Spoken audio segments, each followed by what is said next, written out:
I'm Douglas Mason, President and CEO of Rainy Mountain Royalty Corp., RMO on the TSX Venture Exchange. Rainy Mountain's Brunswick property is located in the Rideout Shear Zone in Ontario. With grab samples running as high as 32 grams per ton gold, a drill program will commence this spring to test the numerous targets located by recent groundwork. For more information, visit our website, rmroyalty.com. You're listening to HowStreet.com radio, available online at TalkDigitalNetwork.com. Welcome to HowStreet.com radio, the online source for market opinions. Here is Jim Goddard. My guest is Ted Dixon, CEO and co-founder of InkResearch.ca, Canada's first online financial news and research service, providing insider news and knowledge to investors. Welcome back to the show, Ted. Oh, thanks for having me back, Jim. How are marijuana stocks doing in Canada? Too high? Well, there's certainly a lot of high expectations around them. And we talked about marijuana stocks back in early December here on the show, and at the time mentioned that should interest rates continue to move higher, that pot stocks would maybe come down to earth a bit. And actually that's what unfolded in the first few weeks of December. The U.S. 10-year Treasury tried to make a run for 3%, didn't make it, and then pulled back. Around the same time, marijuana stocks bottomed out, and they've been back on a bit of a rally here as interest rates have cooled off. So, on the CanadianInsider.com website, we put a free report, our Thursday morning report, where we talk about some insider selling in one of Canada's largest marijuana stocks. And we talk a bit about the outlook, our outlook for the group, and also, what insiders are signaling. But essentially, at the end of the day, interest rates will probably play a lot in terms of where these stocks go. Already there are very, very big expectations built into the growth prospects. Valuations are very high, and could companies even surpass those expectations? It's possible, but a lot has to go right. And that the industry is still being structured in terms of regulation. So, things like branding and whether, pharmacies will be able to sell it, or whether people will be able to grow their own plants at home. These will all have impacts on the industry and the profit outlook. So it is a speculative area to be in. Make no mistake about it. Could they continue to move higher? Well, our view is that if the Fed chickens out here and stops raising rates and the bond market stalls, you could get some additional speculative money flowing in. But if liquidity conditions tighten, that is, if interest rates start to move higher, particularly in the long end in the U.S., then I expect these stocks will have some headwinds and will have a hard time kind of building on the current valuations. There'll at least be a period where people will want to see the actual results and how the industry structure materializes. Are there concerns about oversupply? Right now, they're building a giant production facility near the Edmonton airport that is, I think, a third of what Canada produces already. Well, Jim, I think you could make the same argument for oversupply in terms of condos in Vancouver, but the prices keep going up. We'll just have to see. A lot depends on how the industry is structured. Will people be able to walk down the street smoking marijuana? I don't think so. Right now it's illegal, but it's up to the cops to enforce it. We may end up in a situation where, in fact, it's harder to do things like that when it's decriminalized, because you can have bylaw officers giving you a $100 or $5,000 ticket, depending on what municipalities do and what provincial governments do. Now, all this has to be sorted out. So, I think right now it's very much a speculative play, and these big questions, like you've said, like you've asked, what is the demand going to be there for all the supply that's coming on? I don't think we really have the answers for that. Certainly, I'm sure a number of people who follow the industry probably have projections, and I suspect, those are available for investors who are interested in following the sector. I would certainly,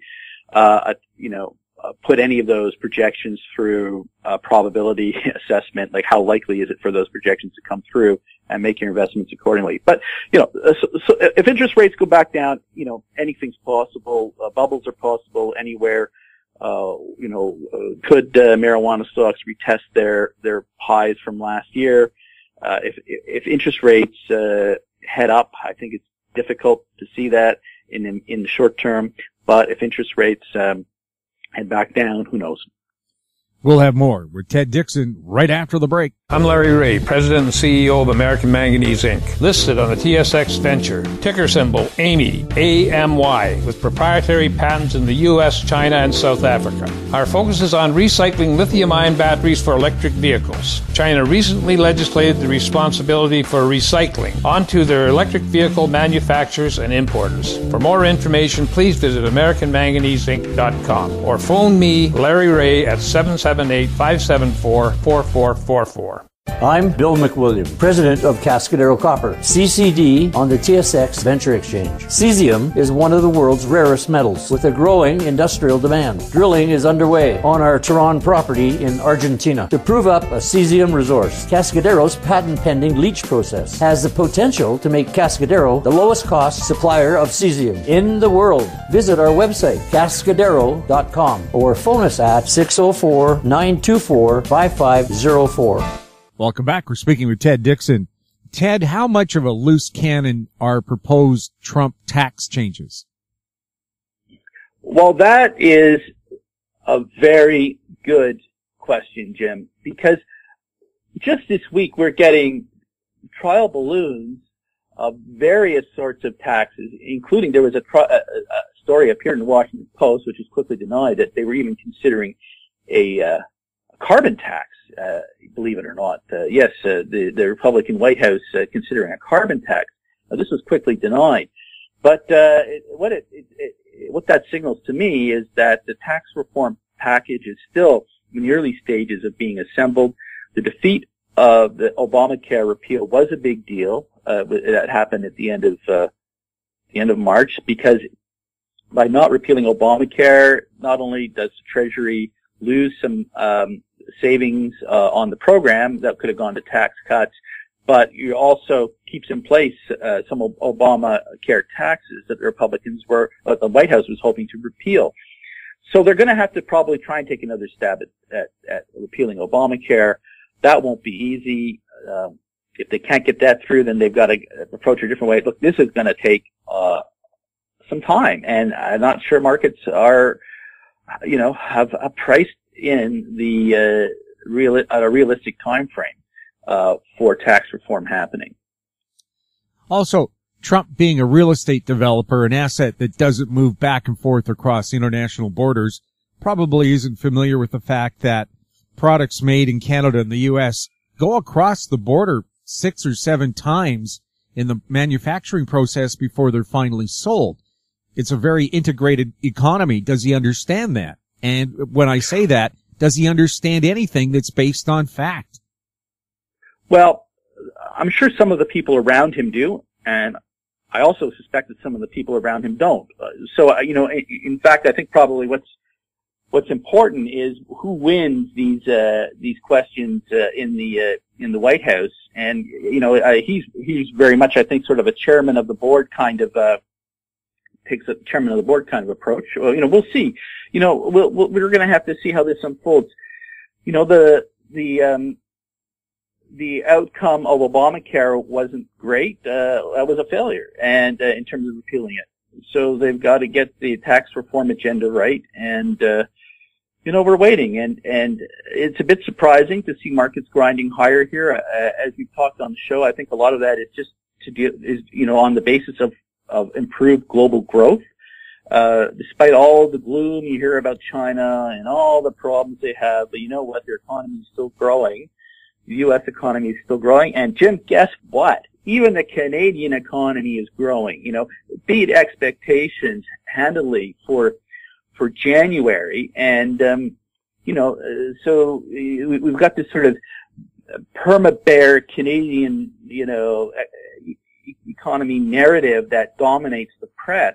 Well, the fact of the matter is Canada's on a rebound. Now, February is probably not going to be as good as January, but global growth is happening, and that's going to help stocks globally.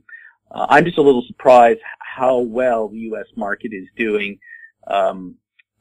given the realities of Capitol Hill and the White House and how Trump is having problems pushing through his agenda. At least so far, he's had problems. Now maybe we'll get a breakthrough here in the next few weeks, but chances are we don't. We'll have more with Ted Dixon right after this. Avon Resources Limited is a gold exploration company with significant projects in British Columbia, Saskatchewan, and the Yukon. Trading on the TSX Venture Exchange, symbol ABN, and the pink symbol ABN-AF. Surrounded by world-class gold deposits and mines, Avon's 23,000 hectares Forest Kerr Gold Project is located in the heart of the Golden Triangle in northwestern BC. For more information, visit us at avonresources.com. Keep informed. Receive our weekly recap of thought-provoking articles, podcasts, and radio delivered to your inbox for free. Sign up for the HowStreet.com weekly recap on our homepage, HowStreet.com. Welcome back. We're chatting with Ted Dixon. Ted, interprovincial trade barriers in Canada are said to cost Canadians anywhere from $10 billion a year to $135 billion.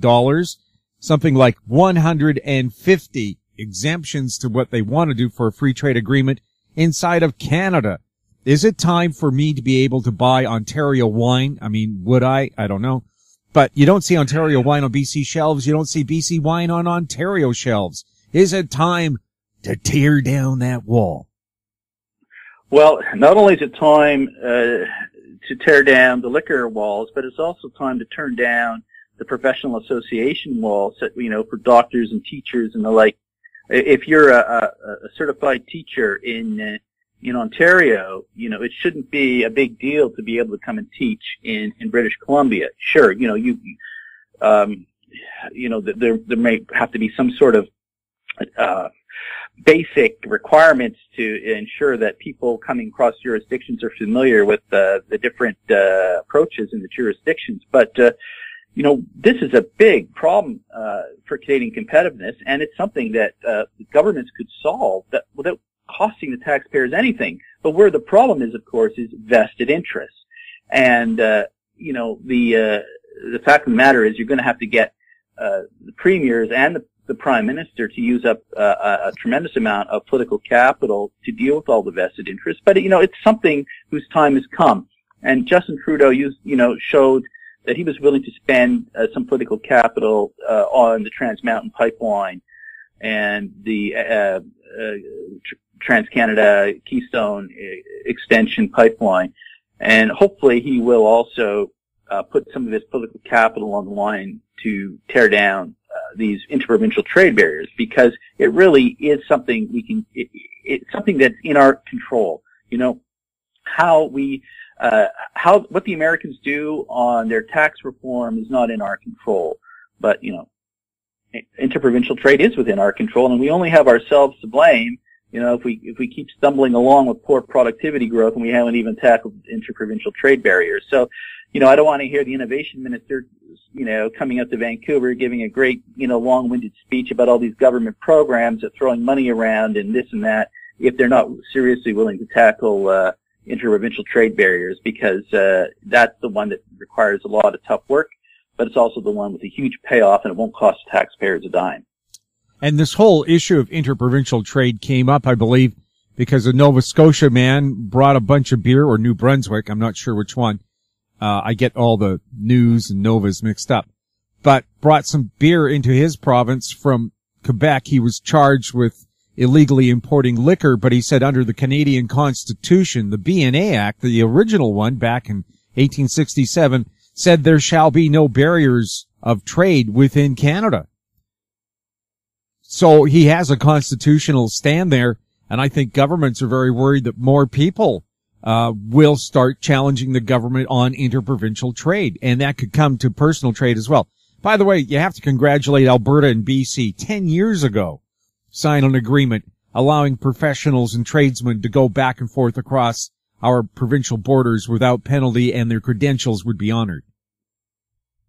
And, those are the types of frameworks that need to be, dusted off and applied across Canada. But instead, we have Brad Wall, who's supposed to be a leading conservative figure in Canada, and he's out trying to pinch head offices from Alberta. Now, I'm all in favor of competition, but you do that by putting in competitive type policies, not by targeting special initiatives, to pick off certain companies in certain provinces. So we really need to have politicians at the provincial and federal level really get their heads around this issue and try and do something for the Canadian people here. And we need the Prime Minister to take the lead, because it's a national initiative, and we need the vision to come from Ottawa. Only via Ottawa will you get this done, because the federal government has the clout to bring everyone to the table and to make everyone play ball. If Justin Trudeau gives it a half-hearted effort, it will fail. He seems so interested in making international headlines. How about making headlines in Canada? Internationally, he's pushing for not just a minimum wage in countries, but a livable wage. I haven't heard him mention anything like that in Canada. No, neither have I. Now, he did do a series of town halls earlier in the year, and I don't think that was particularly easy for him. So maybe they're reassessing their strategy in terms of how to put him out there. But look, I mean, in the first Liberal budget, they did some pro-growth initiatives, particularly on the tax side, giving lower income families and middle income families tax cuts and additional transfers. That seems to be paying off in our growth numbers. We're seeing a pickup in retail trade. So they do have some momentum to build on. What would be a mistake is if they rest on that and don't champion the cause, like you say, of interprovincial trade, or decide that now they have to start raising taxes and to implement more government programs. And so hopefully they'll focus on interprovincial trade barriers and leave the size of government alone, and also get off this idea of taxing success via more capital gains, the taxes and the like, and dividends. That would be a big mistake. We dodged that bullet in the budget. This came down, and hopefully it's those are ideas that will stay on the shelf, and interprovincial trade initiatives will come off the shelf and be put into action. That would really help boost Canadian confidence, business confidence. We certainly don't get any encouragement from the Bank of Canada. The Bank of Canada is part of the problem, not part of the solution. Every time we have the central bank governor talking about how bad the Canadian economy is and how poor it's doing, that's not exactly a get up and go kind of message for Canadian business. And we don't know where the Canadian currency is going. It just never ceases to amaze me how I hear Stephen Polos get up there whining about business investment. Yet, here's the guy who's quite happy to see the Canadian dollar flounder and go lower. Well, as a CFO, you're going to make a recommendation to your board that you do a major expansion that involves, say, some significant equipment purchases from Japan or United States that will improve productivity. Well, no, because you don't know what's going to go on between now and when your project's built. And one of the big factors is the uncertainty around the Canadian dollar.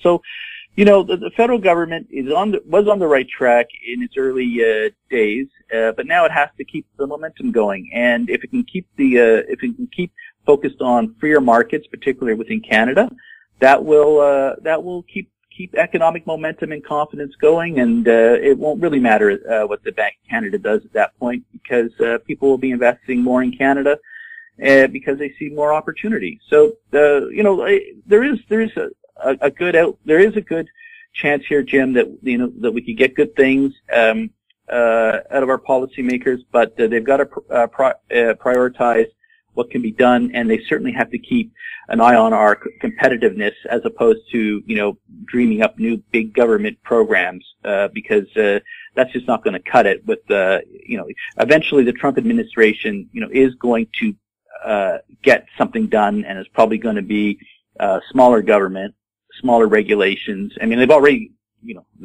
reduced the number of regulations. So on that front, they've already set the tone for how we have to compete with them. But eventually they will change their tax code, and we can get out in front of that, and we can get out in front of the Americans. And like you said, interprovincial trade would just be a fantastic way to start. Do you have much confidence so Ottawa can't solve the problems they're having with their pay system, which, by the way, was brought in by the Harper government, not the Trudeau's? But this thing's been going on now for over a year. People still aren't getting paid. 80,000 civil servants in pay limbo. If they can't solve their own payroll problems, can they solve other economic problems facing the country? Well, I think a lot of that is governance. When you set up large agencies, large centralized agencies, whether it's in infotech, whether you have a service bureau that's doing all your IT for government, whether it's a central bank, whether it's an airport, if you don't have the proper governance and oversight in place, well, then no one's held accountable. Like, who is responsible for not having these paychecks sent? This probably no one can tell you whose job is on the line, right? I mean, whose job is on the line if there's a problem at the Vancouver airport where people can't board their planes because of I'm talking hypothetically. The last time I went through Vancouver well, they did airport, have a computer problem at the airport and people couldn't get on. They had a baggage system breakdown. And, who's responsible for that? Well, it's the CEO. Okay, well, who holds the CEO responsible? Well, it's the board. Well, who elects the board? Well, we don't really know. The different stakeholders get to a point, people, and that's fine. But, that's not the same as having direct accountability to, the people who actually use the airport and the people who pay the freight for the airport. And, and that model, needs to be revised as well. And it was brought in the Mulroney era, and it was revolutionary at the time. But, that's a few decades ago. It's time for a revamp now. Now the Trudeau government's looking at privatizing airports, and, we'll have to see how that framework, goes. But, that's a whole different discussion. That's going beyond accountability. That's an asset sale. And, we'll have a discussion about that when they finally, reveal what their plans are. But in general, Jim, the more we can make these agencies accountable, and I point to the Bank of Canada as the one that needs the most fixing in terms of accountability. Then we should start seeing better results, because the people in those agencies will be more accountable to their end users. Do we even need a Bank of Canada? We seemed to work pretty well when we had a Treasury board and didn't have to borrow money from commercial banks. There would be a good case to basically reduce the powers of the Bank of Canada to be a lender of last resort, which essentially you'd be able to downsize it and just have a few very professional civil servants essentially at the central bank, standing by in case there's a problem. This constant meddling in markets, we never hear this discussed in the conservative leadership, and it's very disappointing we don't. But, we have a central bank that goes in and tries to plan the money markets. I mean, they go in and manipulate the prices, and they think they know, what the price of money should be. Well, the Bank of Canada, I don't know the last time they got any of their forecasts right. This is the same organization that's manipulating the price of credit. So there is a major need to overhaul that institution. And it's not on anyone's agenda. And now we see Toronto has skyrocketing housing hyperinflation. and we have the finance minister and the mayor of Toronto running around. What are we going to do? What are we going to do? We need more data. You don't need more data. You need a central bank that is accountable for these types of developments. And until we get that, all the government planning and intervention in the housing market, it's just not going to work. Ted, thank you so much for chatting with us. Thanks for having me back. My guest has been Ted Dixon, CEO and co-founder of IncResearch.ca, his website, CanadianInsider.com. You're listening to HowStreet.com radio. Find us on Twitter at TalkDigitalNet. Our popular YouTube channel is Talk Digital Network. Questions for the show can be sent to info@HowStreet.com. I'm Jim Goddard. Thanks for listening.